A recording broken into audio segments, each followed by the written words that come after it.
하나님 아버지, 하나님께서 우리를 사랑하시고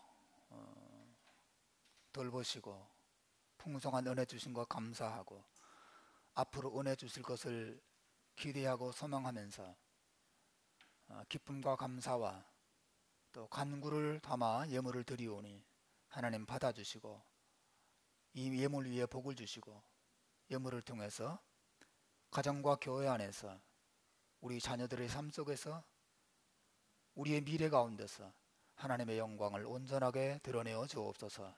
하나님 아버지, 땅끝까지 복음을 증거하는 일에 이 예물이 아름답게 쓰이도록 축복하여 주시옵소서. 하나님 아버지, 오늘도 저희가 하나님 말씀 앞에 다 같이 모여서 말씀에 귀를 기울입니다. 하나님, 부족한 종의 입술을 통해서 하나님의 거룩한 음성을 들려주시고 그 말씀 앞에 전하는 자나 듣는 자나 다 겸손하게 엎드리는, 그리고 그 말씀의 능력을 경험하는 귀한 설교 시간이 되게 하여 주옵소서. 예수님의 이름으로 기도하옵나이다. 아멘.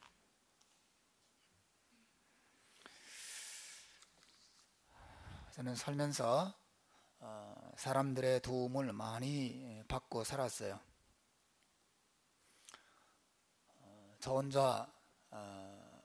저 혼자만의 힘으로 살아온 건 아닙니다. 여러분도 마찬가지라고 봅니다. 우리 가정이 시드니에 처음 도착한 날 집을 구하지 못해서 연초 1월 1일부터 이곳에 사시는 집사님과 권사님 가정에 들어가서 거의 보름 이상을 있었습니다. 너무 죄송하기도 하고 감사하기도 하고 정말 감사하더라고요. 어쩔 줄 몰라 하던 상황이었는데, 또 저희 형제가정 그리고 형님과 형수님이 동시에 암에 걸렸었어요. 몇 년 전이죠. 동시에 이 부부가 암에 걸려서 정말 힘들었던 시절이 있습니다. 도저히 우리 가정만의 힘으로는 그 어려움을 해결할 수 없을 때, 제가 이제 한국에 있을 때였는데 병원에 근무하시던 한 집사님께서 병원에 입원하는 것부터 시작을 해서 수술 받는 것, 또 심지어 수술비를 마련하는 일까지 모든 일에 발벗고 나서서 정말 형제도 이렇게 할까 싶을 만큼 정말 귀한 도움을 우리 가정에 많이 베풀어 주셨어요. 우리가 공경에 처할 때 누군가 우리를 위해서 나서서 큰 도움을 주면 우리는 이루 말할 수 없는 고마움을 느끼죠. 보아스를 바라보는 룻과 나오미의 마음이 그렇지 않았을까 생각을 해봅니다. 룻과 나오미는 자신들의 미래를 보아스에게 다 맡겼어요. 그리고 보아스가 나서서 자기 가문의 이 절망을 희망으로, 어두움을 빛으로 바꾸어 줄 것을 믿고 보아스를 기대하고 있고 감사하고 있습니다. 우리가 룻기를 쭉 본 것처럼 타작 마당에서 룻이 보아스의 이불 속에 들어가서 나의 기업 물을 자가 되어 주십시오, 나와 결혼해 주십시오 청혼을 했던 그날, 룻이 시어머니 나오미에게로 돌아가고 그날 아침 보아스는 날이 밝자마자 성문으로 올라갑니다. 사실은 밤새도록 그 전날 타작마당에서 함께 타작을 하고 일꾼들 섬기고 또 잔치를 벌이고 했으니까 아마 온 몸에 땀으로 범벅이 됐을 거고 수염도 깎지 못해서 막 덥수룩했을 것이고 세수도 못해서 찝찝했겠죠. 그런데 이 보아스가 말이죠, 그날 아침에 집으로 가서 좀 이렇게 세수도 좀 하고 수염도 다듬고 옷도 좀 갈아입고 이러고 성문으로 올라가서 이 나오미 가문의 기업 무르는 문제를 해결해도 될 텐데 보아스가 그렇게 하지 않습니다. 아침에 날이 밝자마자 곧바로 성문으로 올라갑니다.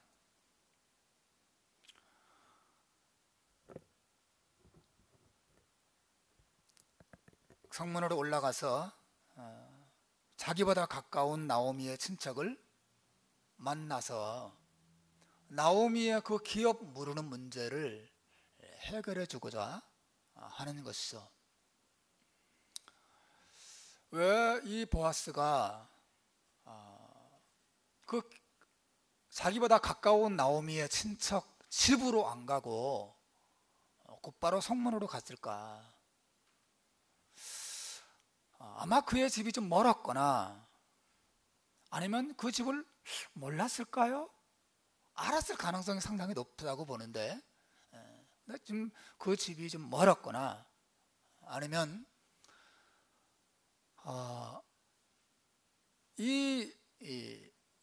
그러니까 자기보다 더 가까운 나오미의 이 친척을 만날 수 있는 가장 빠른 길이 성문이라고 생각했던 것 같아요. 1차적으로는 성문으로 이른 아침에 밭에 가거나 논에 가거나 하기 위해서 그쪽으로 지나갈 것을 아마 예상을 했던 것 같고, 또 하나는 그 성문은 그 당시에 마을의 공식적인 재판이 열리는 공간이었거든요. 그래서 이 보아스는 이것저것으로 헤매지 않고 곧바로 성문으로 올라갑니다. 하나님께서도 이 보아스의 그러한 성실과 열심과 간절함을 축복하셔서 오늘 본문에 보니까 보아스가 성문에 올라가서 거기 앉았더니 마침 보아스가 말하던 기업 물을 자가 지나가더라 그랬어요. 마침.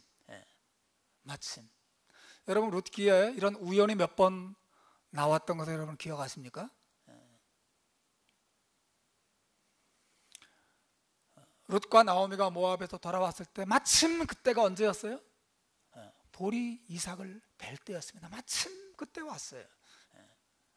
그리고 이 룻이 그 보리 이삭을 주우려고 마을로 내려섰는데 마침 보아스의 밭으로 갔어요. 그 밭이 또 하필 보아스의 밭이었어요. 근데 그날 마침 또 누가 와요? 보아스가 마침 왔습니다.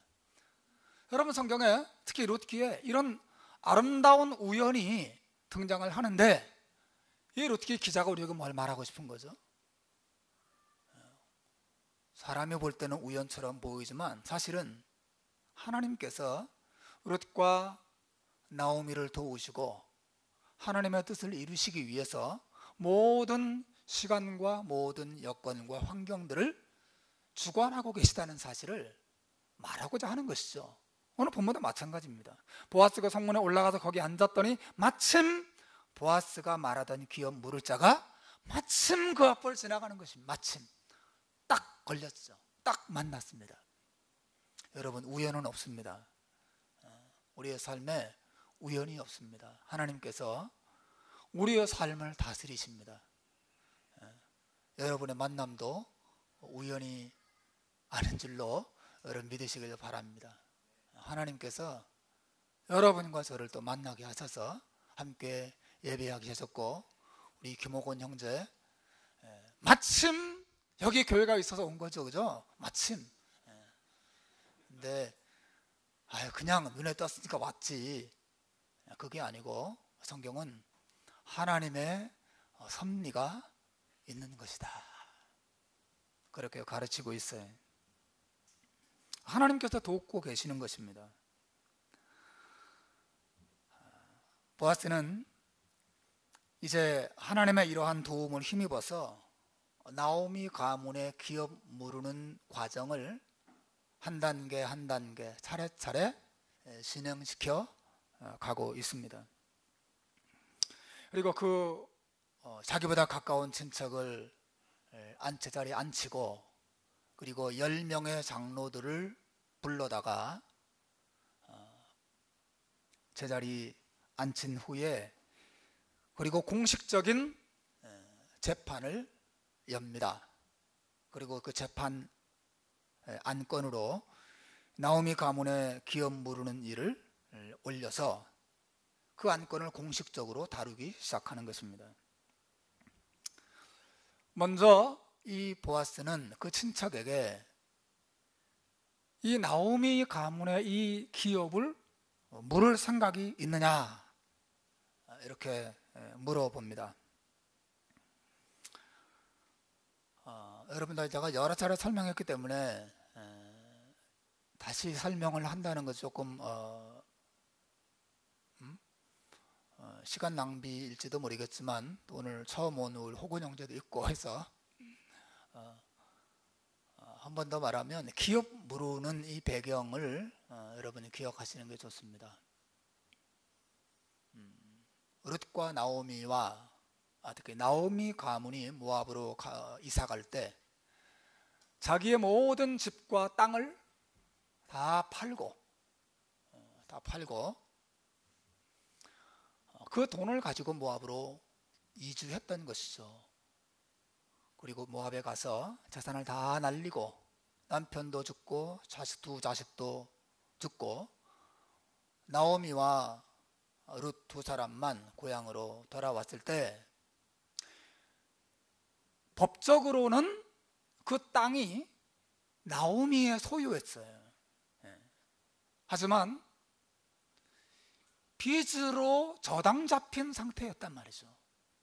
기업을 무른다는 건 뭐냐면, 다른 친척이 대신 돈을 갚아주고 그 땅을 사와서 그 땅을 돌려주는 것이죠. 말하자면 참 아름다운 제도죠.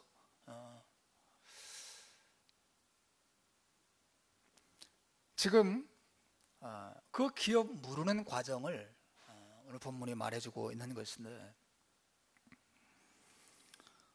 사실은 그 기업 무르는 책임을 그 나오미 가문의 가장 가까운 친척부터 시작을 해서 권리가 주어집니다. 근데 보아스가 기업을 무르려고 하는데 자기보다 더 가까운 친척이 한 사람이 있었기 때문에 그에게, 당신이 이 기업을 무르려면 무르십시오. 당신이 하면 저는 손을 빼겠습니다. 그러나 당신이 안 하겠으면 제가 하겠습니다. 그렇게 보아스가 나서고 있습니다. 보아스가 나오미의 기업 물을 생각이 있느냐고 그 사람에게 묻자, 그는 자기가 그렇게 하겠다고 대답을 합니다. 그런데 아마도 그 사람은 아주 탐욕스러운 사람이었던 것 같아요. 욕심 많은. 왜 나오미의 기업을 자기가 무르겠다고 나섰냐면, 나오미의 땅을 자기가 사면 그 땅이 다 자기의 것이 될 거라고 생각했기 때문이죠. 왜 그렇죠? 나오미 가문에는 아들이 있어요, 없어요? 아들이 이제 없단 말이죠. 나오미 가문의 그 땅을 싼 값에 자기가 사면 자기의 땅이 훨씬 더 넓어지는 것입니다. 곧 나오미도 죽고 나면 그 유산을 이어받을 사람이 없는 것이죠. 그 땅이 영원히 자신의 것이 될 것이라고 생각했던 것으로 보입니다.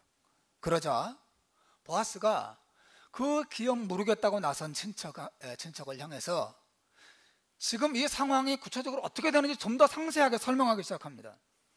사실 당신이 이 나오미의 땅을 사면 나오미의 땅만 사는 것이 아닙니다. 나오미의 며느리 룻이 있거든요. 이 룻은 나오미의 큰아들의 부인이에요. 말론의 아내입니다. 10절에 보시면 말론의 아내 모압 여인 룻이라는 말이 나오죠. 그래서 나오미의 땅만 사는 것이 아니라 당신이 기업 물을 자가 되면 룻과 결혼을 해서 룻이 아들을 낳으면 그 아들에게 당신이 산 모든 땅을 다 돌려줘야 됩니다. 그것을 의미합니다 라고 말하자, 그렇게 되면 어떻게 되는 거예요?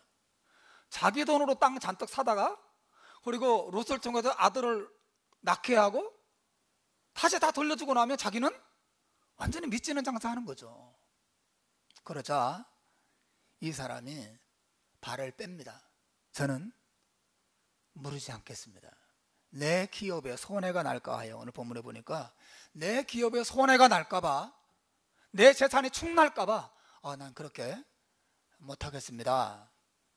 이 사람이 발을 빼죠. 그리고 보아스에게 신을 벗어줍니다. 룻기의 기자가 설명하고 있듯이 그 당시에 신을 벗는 이 행위는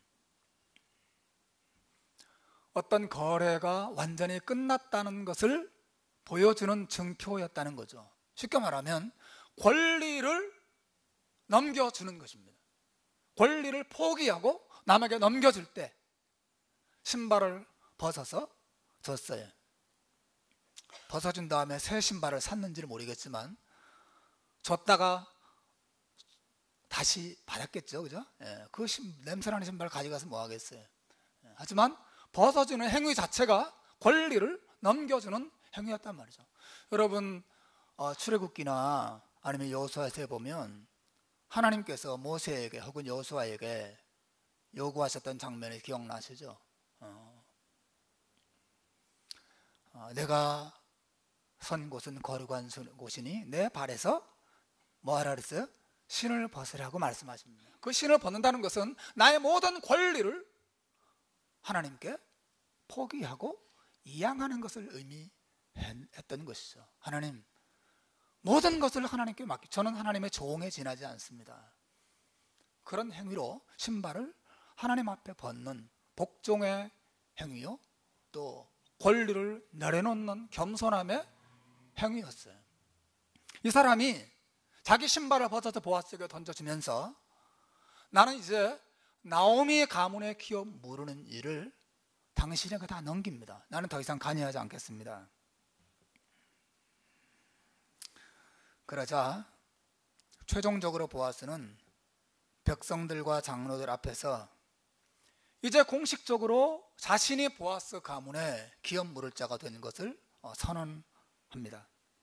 그리고 자기가 룻과 결혼할 것이고 거기서 태어난 자식에게 자기가 사온 그 모든 재산을 다 넘겨줄 것이라고 공식적으로 선언하고, 백성들과 장로들은 보아스의 그런 행위를 참 기뻐하고 축복하는 장면이 오늘 본문의 내용인 것이죠. 자, 제가 좀 길게 이 내용을 차근차근 여러분에게 설명을 드리는 것은 여기 나타나 있는 보아스의 마음과 보아스의 행위 안에 룻과 나오미의 집을 향한 그의 사랑과 열심이 얼마나 뜨거운 것이었는가 하는 것을 여러분과 함께 보려고 하는 것이에요. 여러분이 만약에 보아스의 부인이거나 보아스의 자식이거나 보아스의 친척이라면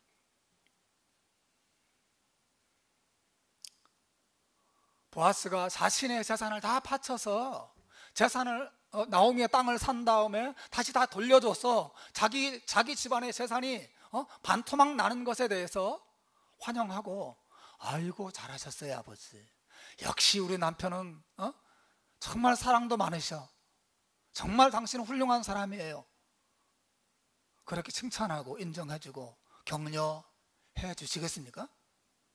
여러분의 남편이 그런 일을 한다면, 여러분의 부인이 그런 결정을 하고 남의 집 기업 물을 자가 되어서 재산상의 큰 손해가 나는 결정을 했다면 여러분 정말 기쁨으로 후원해주고 박수 쳐주고 인정해 주시겠어요?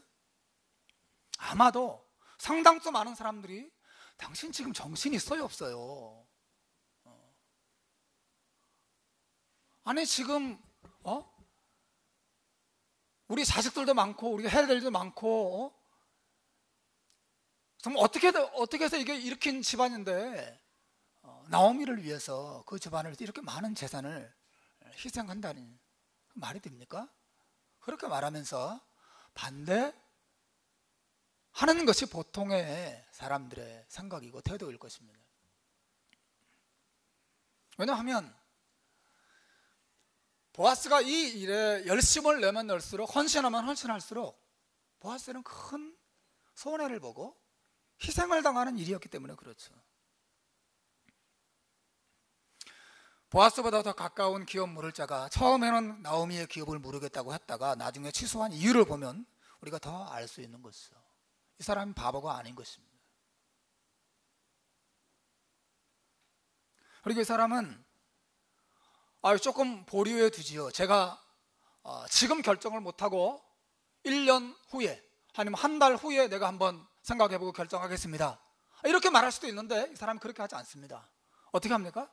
아예 신발을 벗어서 보아스에게 줘버려요. 완전히 권리를 넘겨줍니다. 난 포기면 두 번 다시 나한테 와서 나오미에게 꺼내지 마십시오. 당신이 알아서 다 하십시오. 신발을 벗어서 한 달 뒤에 벗어주든지 아니 6개월 뒤에 벗어줄 수 있잖아요. 응? 제가 심사숙고 해보겠습니다. 그러면 좋잖아요. 근데 이 사람은 그렇게 하지 않습니다.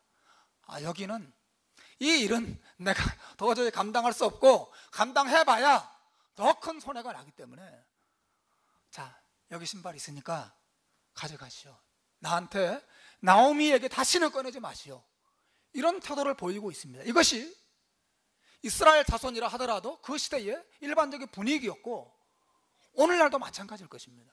남의 집 빚 갚아주는데 내 집 팔아서 빚을 갚아주다니, 여러분 이것이 상식적으로 상상이 되는 것입니까? 이해할 수 없는 것입니다. 말하자면 여러분, 보아스의 이러한 성실과 열심은 자기 집이나 자기 인생을 위한 것이 아니라 한마디로 무너진 형제의 집을 세우기 위한 열심이요, 무너진 형제의 집을 되살리기 위한 헌신이었다고 하는 것입니다. 여기 보아스의 성실과 열심의 아름다움이 있는 것이죠. 말하자면 박진순의 집이 무너졌을 때 이부숙이 자기 집을 팔아서 박진순의 집의 이 빚을 갚아주는 거예요. 여러분 이게 상상이 됩니까? 남의 집을 세우기 위해서 내 집을 희생하는 것입니다.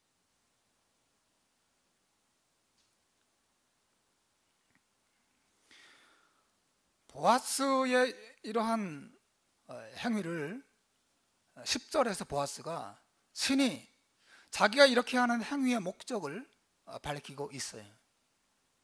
여러분 10절에 보시면 보아스가 말합니다. 또 말론의 아내 모압 여인 룻을 사서 나의 아내로 맞이하고 그 죽은 자의 기업을 그 이름으로 세워서 그의 이름이 그의 형제 중과 그곳 성문에서 끊어지지 아니하게 하매 너희가 오늘 증인이 되었느니라. 한마디로 죽은 자의 이름을 되살리는 일이에요. 자기 이름이 아닙니다. 죽은 자의 이름. 누구예요? 나오미의 남편 엘리멜렉과 엘리멜렉의 두 아들 말론과 기럧, 이 죽은 자의 이름을 이스라엘 땅에서 끊어지지 않게 하고 그 이름을 되살리고 그 이름을 회복시키고 그 이름이 다시 이어지고 그 땅에서 영광을 받도록 하기 위해서 보아스가 이러한 성실과 열심을 나타내고 있는 것이죠. 잘 살아보겠다고 모압 땅으로 이사 갔다가 재산을 다 날리고 두 번 다시 고향 땅을 밟지 못하고 이방 땅에서 죽어간 자기의 친척 엘리멜렉, 그 사람의 이름이 사실은 보아스의 마음에 있었던 것이죠. 그리고 그 사람의 이름이 사라지지 않게 해야 되겠다고 하는 것이 이 보아스의 소원이었어요.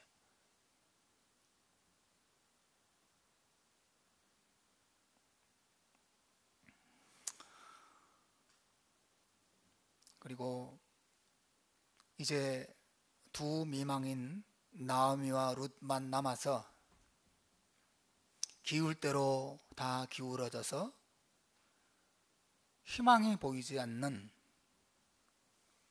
그 형제의 가문을 다시 회복시키고 그 가문에 미래가 있도록 하는 일을 위해서, 그 가문의 회복을 위해서 보아스가 자신의 모든 것을 아낌없이 쏟고 있습니다.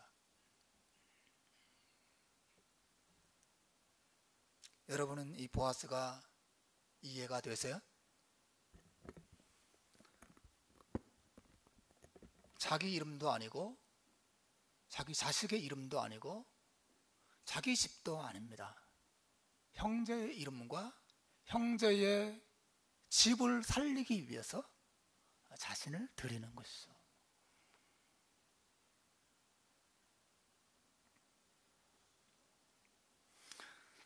여러분, 저는 이 마음이, 이 보아스의 마음이 1차적으로 우리를 향한 예수님의 마음이라고 믿습니다. 보아스의 마음 안에 엘리멜렉과 그 두 아들, 그리고 그들이 남긴 과부된 나오미와 룻의 이름이 있었던 것처럼 예수님의 마음 안에 저와 여러분의 이름이 있다고 하는 것이죠. 여러분, 이것은 신비 중의 신비고 정말 우리가 깊이 생각해 봐야 될, 또 우리에게 희망을 주고 우리를 힘있게 하고 우리에게 소망을 주는 위대한 일이에요.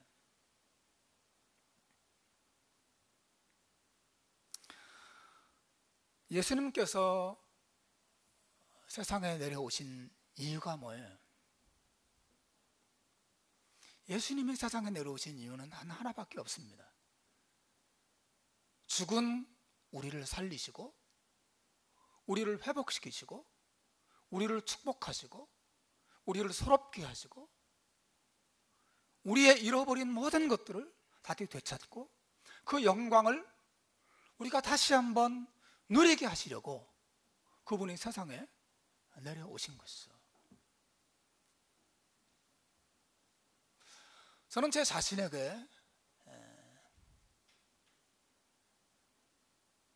자주 말하곤 합니다. 그리고 제 자신이 자주 생각해보고 또 붙잡고 또 놀라고 그렇게 한 주제가 저는 정말 이겁니다. 예수님이, 그 하나님의 아들이 나를 위해서 오셔서, 그리고 그분이 십자가에 죽으시고 그분이 피 흘리시고 그분이 고난 받으셔서 그 큰 희생을 지불하신 목표가 나라고 하는 사실이 얼마나 놀라운 것인가. 여러분, 이것은 보아스가 룻과 나오미를 살리기 위해서 자신의 재산을 바치는 것과는 비교도 안 되는 놀라운 은혜죠. 놀라운 은혜인 거죠. 보아스의 가슴에 룻과 나오미가 살아있었던 것처럼, 그리고 그 가문을 살리기 위해서라면 내가 할 수 있는 모든 일을 하리라. 이것이 보아스의 실제적인 마음이었어요. 여러분, 저와 여러분을 향한 예수님의 마음이 이 마음보다 못하겠어요? 우리를 살리시고 우리를 회복시키시고 우리를 축복하시고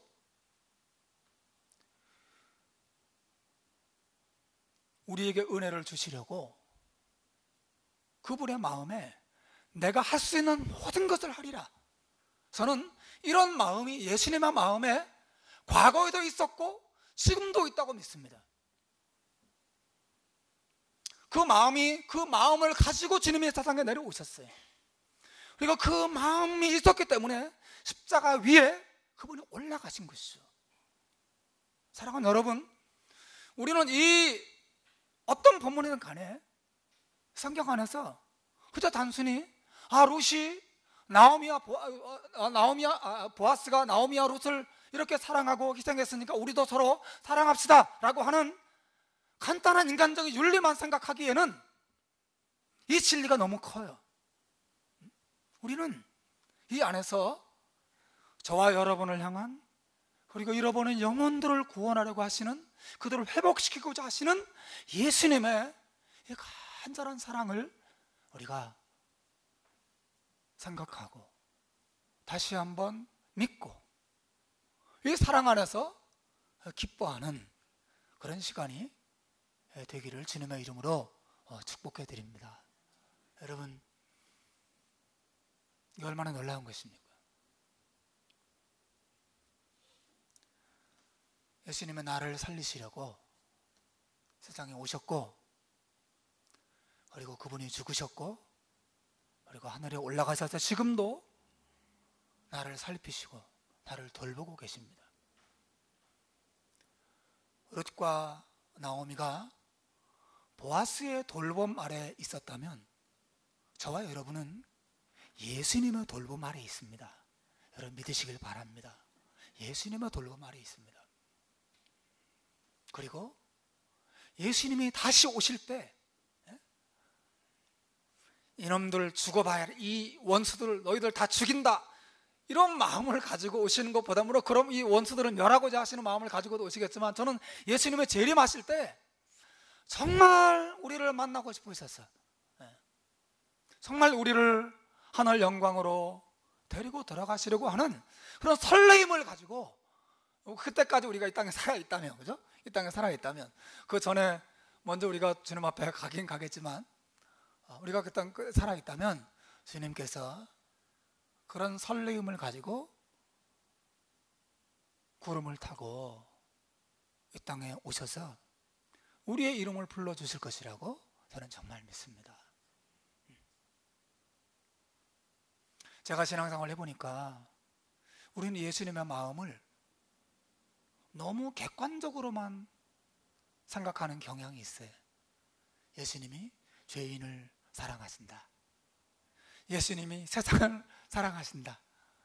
예수님은 지금도 살아계셔서 우리의 삶을 다스리신다. 뭐 이런 거죠.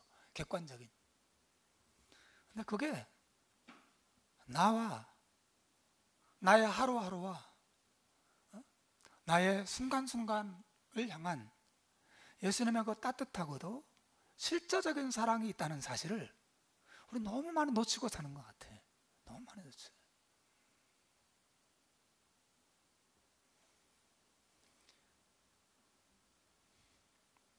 그러므로 여러분, 누구든지 참된 회복을 꿈꾸는 자들은 예수 그리스도께로 나아가셔야 됩니다.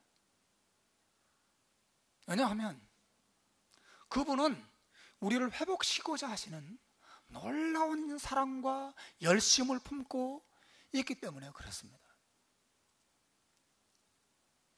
우린 다 회복이 필요해. 몸의 회복도 필요하고 영혼의 회복도 필요하고 우리의 상처난 마음의 회복도 필요하고 다시 일어설 수 있는 영적인 강건함도 우리에게 필요해. 여러분이 필요로 하는 어떤 종류의 회복이든 간에 그 회복을 바라고 사모하는 마음이 있으면 어떻게 해야 됩니까? 우리를 살리시고 우리를 회복시키시기를 기뻐하시는 예수님께로 정말 나가셔서 그분 앞에 엎드려서 그분의 은혜를 구하고 그분의 자비를 구하고 그분의 능력을 구하고 그분 앞에 엎드려야 하는 것입니다.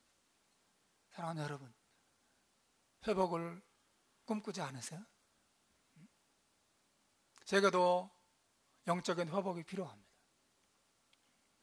우리 교회에 더 강건한 회복과 또 하나님의 축복이 우리에게도 필요하죠. 여러분의 가정에도 하나님의 은혜와 자비와 긍휼의 회복이 필요할 것입니다.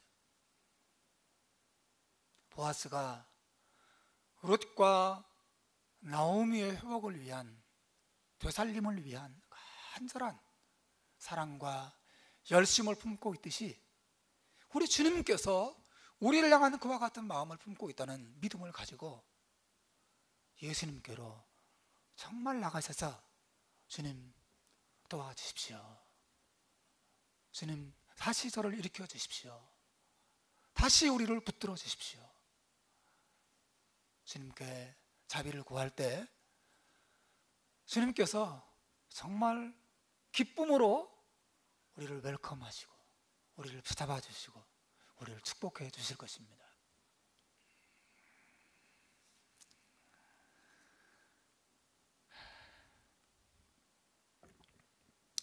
요한복음 12장 47절에 보면 예수님께서 세상에 오신 목적을 분명히 말씀하신 적이 있어요. 사람이 내 말을 듣고 지키지 아니할지라도 내가 저를 심판하지 아니하노라. 내가 온 것은 세상을 심판하려 함이 아니요 세상을 구원하려 함이로라. 그래서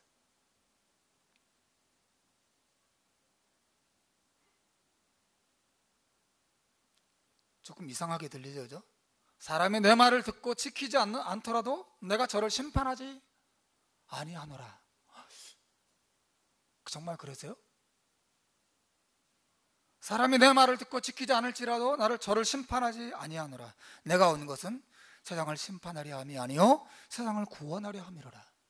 이 말은 예수님께서 절대로 죄인을 불순종하는 자들을 심판하지 않는다 그런 뜻은 아니에요.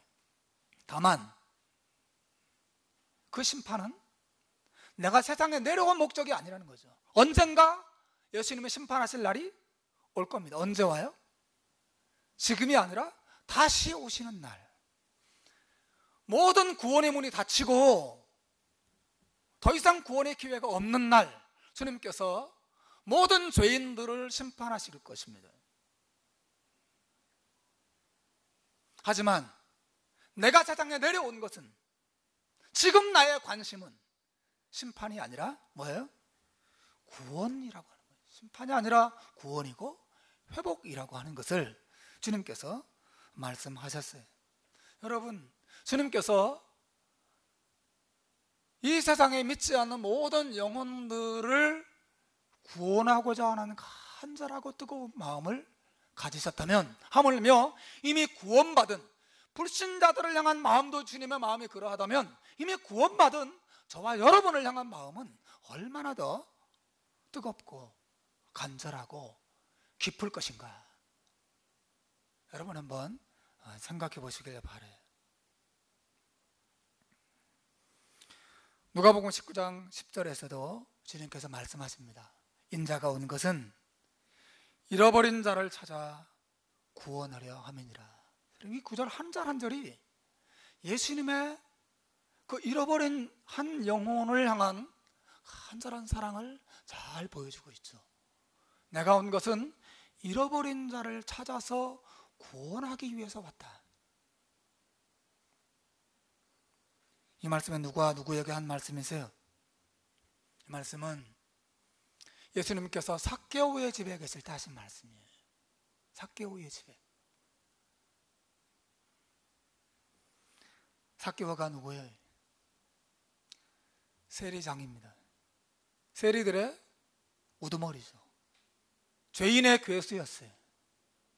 가장 죄 많은 사람, 그래서 외로웠던 사람, 그래서 절망적이었던 그 사람, 주님께서 그 사람을 살리시려고 그의 집에 찾아가셔서 그를 회복시켜 주셨던 것을 우리가 알 수 있어요. 그게 주님의 마음입니다.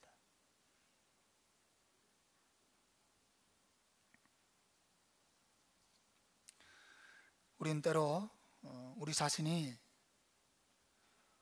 너무 마음에 안 들고 우리 자신이 너무 부끄러울 때가 있어요.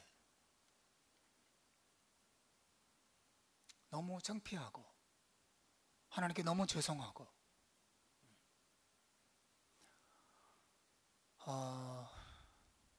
그래서 하나님께 나아가서 자비를 구하는 것조차도 너무 뻔뻔스럽게 보일 때가, 그런 느낌을 우리가 가지게 될 때가 있죠. 내가 이거밖에 안 되는구나. 자신 안에서 아무런 희망을 발견할 수 없을 때, 이게 내 한계구나, 그런 느낌을 가질 때, 사실은 그때는 우리가 자포자기해야 될 때가 아니라 정말 나를 다시, 그러한 나를 다시 회복시켜 주시기를 기뻐하시는 예수님을 기억하고, 룻과 나오미를 품고 그 가정을 다시 되살리려고 일하는 그 보아스의 마음에 천만배 억만배의 사랑을 가지고 일하시는 우리 주님을 기억하고 주님께로 나아가서 자비를 구하는 것이 우리 신자들의 마땅한 태도인 줄로 믿습니다. 사랑하는 여러분, 우리의 희망은 우리 자신 안에 있지 않습니다. 우리는 끝없이 우리 자신에게 실망할 것입니다. 그 실망은 끝이 없을 것입니다. 이만하면 됐다, 나는 자랑스러워 라고 말하는 순간 여러분은 무너질 것입니다. 하나님께서 우리를 강건하게 세우기 위해서 계속 하시는 일은 뭐냐면 우리 자신에 대해서 실망하게 하시는 것입니다. 이게 나구나, 목사라고 불리는 나의 모습이 이 정도구나, 계속해서 보게 하십니다. 왜 그렇게 하십니까? 우리로 하여금 모든 희망을 예수님께로 두고 나의 회복이 그분에게 있다는 믿음을 가지고 그분께로 나아가도록, 또 그분만 의지하도록 하시려고 하나님께서 우리 자신에게 계속해서 실망을 발견하게 하시고 하나님 앞에 무릎 꿇게 하시는 것이에요. 여러분, 우리의 보아스 되시는 예수님을 믿음으로 바라보시기를 주님의 이름으로 축복해 드립니다. 주님께로 나아가셔서 은혜를 구하십시오. 회복을 원하신다면, 정말 회복을 원하신다면 어떤 종류의 회복이든 여러분의 무너진 모든 것을 가지고 그분에게로 나아가서 은혜를 구하고 자비를 구하십시오. 이렇게 말해도 이게 지금 아멘 이렇게 하는데 주님께로 안 나가요. 그러지 마세요. 그거 아무 소용없어요. 아무 소용없어요. 정말 나가요. 내가 볼 때 회복이 필요한 사람은 아무도 없어요. 오상현 목사님도 회복이 필요하시죠? 저희 노 선교사님도 필요하시단 말이죠. 제 가장 많이 필요한 건 저일 거고, 다 우리는 영적인, 육적인, 가정적인, 교회적인 회복을 우리는 필요로 하고 있어요. 주님은 다시 우리를 일으켜 세워주셔야 돼요. 주님, 우리를 다시 강건케 하셔야 됩니다. 그래야 신자가 신자되고 교회가 교회될 수 있고 이 민족이 하나님께로 다시 돌아올 수 있고, 다른 길이 없어요. 회복이 필요합니다. 주님을 향한 첫사랑의 회복이든 기도의 회복이든 말씀의 회복이든 영적인 강건함의 회복이 우리에게 필요합니다. 그 회복을 위해서 여러분 주님께로 입술로만 나가지 말고 정말 나가셔서 그분 앞에 엎드리고, 주님, 저를 다시 살려주십시오. 저를 다시 강건케 해주십시오. 우리 가정 다시 회복시켜 주십시오. 하나님께 기도하시길 바래. 그 다음에 우리는 보아스처럼 다른 형제의 이름을 위해서 애쓰는 신자들이 되어야 합니다. 그 다음에 보아스가 자신의 이름, 자신의 집, 자기 문제에 빠져서 허덕거리지 않아요.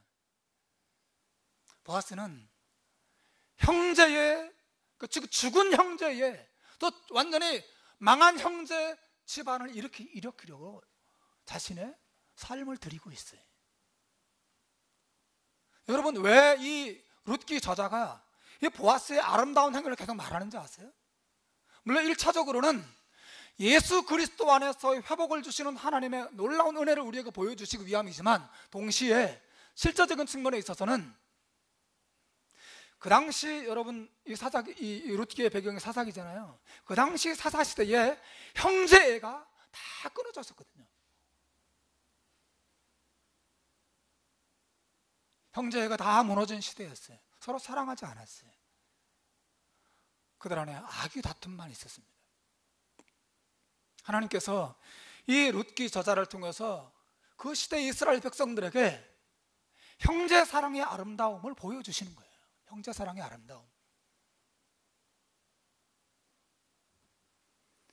제가 오늘 주보에 칼럼에도 썼지만 신명기 25장 9절로 10절에 보면 형제를 사랑하지 않는, 특히 형제의 기업 무르는 일을 행하기를 기뻐하지 않는 자들을 어떻게 대하라고 말하는지를 알 수 있어요. 여러분 한번 보시길 바라요. 9절 10절로 같이 한번 읽어봅시다. 시작. 그의 형제의 아내가 장로들 앞에서 그에게 나아가서 그의 발에서 신을 벗기고 그의 얼굴에 침을 뱉으며 이르기를, 그의 형제의 집을 세우기를 즐겨하지 아니하는 자에게는 이같이 할 것이라 하고, 이스라엘 중에서 그의 이름을 신벗김을 받은 자의 집이라 부를 것이니라. 여러분, 지금 이 신명기 말씀은 기업 무르는 행위에 대해서 말씀하는 내용 중에 한 부분이거든요. 설명하는 것입니다. 근데 아까 우리가 룻기 본 것처럼 보아스보다 더 가까운 친척이 어떻게 했어요? 난 기업 무르지 않겠습니다. 자기 신발 벗어줬죠. 그렇게 하는 것처럼 실제로 이스라엘 백성들 가운데 기업 무르기를 거절하는 자들이 있다는 거죠. 과부와 결혼해서 자식을 낳아서 기업을 되찾게 해줘야 되는데 나 그런 거 못해 라고 말할 때 어떻게 하라고요? 그 과부가 어떻게 하라고 그랬어요? 그 기업 무르기를 거절하는 사람에게 가서 얼굴에다가 침을 퇴뱉고 신발을 강제로 벗기라. 그리고 온 마을 사람들이 그 사람 집을 가리켜서 신벗기움을 받은 자의 집이, 저 집은 신발 벗기운 자의 집이야. 무슨 말이야? 아주 수치스러운 거거든요. 무슨 말이에요? 형제를 사랑할 줄 모르고 형제를 회복시키는 이런 무관심한 집이야, 저 집은. 예?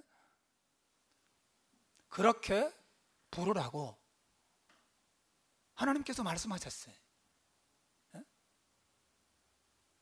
여러분, 오늘 성경이 형제 사랑에 대해서, 내 집이 아니라 무너진 형제의 집, 무너진 형제의 영적인 삶, 무너진 형제의 육체적인 삶, 무너진 형제의 경제적인 어려움, 이 무너진 형제의 가정과 삶을 회복시키기를 기뻐하는, 거기에 아예 무관심한 삶을 얼마나 수치스럽게 여기고 있는가를 우리가 가르쳐주고 있는 것이에요. 여러분, 1차적으로는 우리 공동체 안에서 우리가 정말 서로 사랑해야 됩니다. 내 이름, 내 집, 내 자식들, 내 경제적인 형편, 내 비자, 내 문제, 내 어려움, 거기에만 빠져 있으면 영원히 헤어나오지 못합니다. 반대로 우리의 기도 제목에 내 이름이 아니라 다른 형제의 이름이 들어와 있고, 내 관심사가 우리 집만이 아니라 형제의 집에 들어와 있을 때 하나님께서 내 집을 형제를 통하여 회복시키시고 나를 통해서 또 형제의 집을 회복시키시는 아름다운 은혜의 마을을, 은혜의 공동체를 하나님이 세우시게 될 것입니다. 우린 서로 알아야 돼. 서로 형편을 알아야 됩니다. 우리가 소그룹 모임, 정오 모임 하는 이유가 있어요. 서로의 형편을 이야기하고 알고 서로를 품고 서로 기도해주고 섬기는 것이 마땅하고, 또 그렇게 섬겨야 될 대상이 사실은 여기에만 있는 게 아니라 우리 밖에도, 이 시드니 땅에도 우리 선교사님 네 분도 계시지만 어버리진들에게도 무너진 가정과 무너진 민족과 무너진 인생을 우리가 돌아보고 살리는 일에 힘써야 될 일이 얼마나 많은지 몰라요. 여러분, 여기에 무관심하면 하나님이 우리 얼굴에 침을 뱉을지도 몰라요.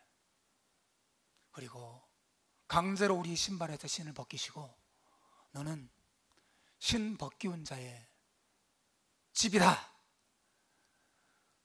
그런 평가를 받는 것 얼마나 부끄러운 일입니까? 하나님께서 우리를 사랑하신 것처럼, 우리의 회복을 위해서 예수님이 자기 몸을 버리신 것처럼 우리도 서로의 회복에 관심을 가지고 기도해주고 섬기는 은혜로운 교회, 은혜로운 신자들 다 되시기를 주님의 이름으로 축원합니다.